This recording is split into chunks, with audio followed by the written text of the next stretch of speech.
Кийинки 37-ci суроо x, y, z булар бүтүн сандар. 3x минус 2y барабар 4z болсо, анда бул туйунтманын мааниси канчага барабар болушу мүмкүн дейт. Анда бул туйунтманын маанисин табыш үчүн могу барабардыкты колдонолу. Биякта 4z буга барабар экен. Анда бул жерде 4z'ин ордуна ушуну алып келип коебуз. Булардын өзүн жазабыз. 3x кошу 2y кошу 3x'нын ордуна минус 2y. Бул жерде y жоюшуп кетет дагы. Бул экөөнү кошсок 6x болот.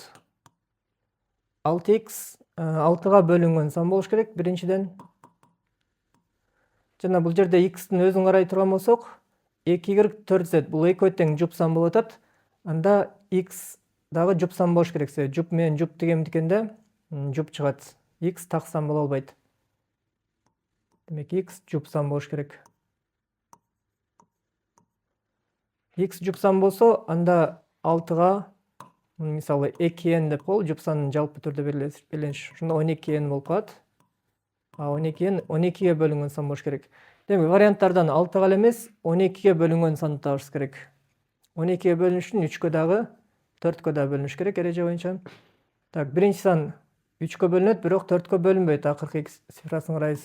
Бул 12ге бөлүнбөйт. Анда экинчи сан суммасы 3кө бөлүнбөйт экен. Анда 12ге да бөлүнбөйт. Үчүнчү саныбыз суммасы 3кө бөлүнөт, бирок акыркы цифрасы 4кө бөлүнбөйт. Анда бул да боло албайт. 408 суммасы 12, 3кө бөлүнөт жана акыркы цифрасы да 4кө да бөлүнөт. 4кө да 3кө да бөлүнсө, анда 12ге бөлүнөт. Туура жооп ушул Г варианты 408.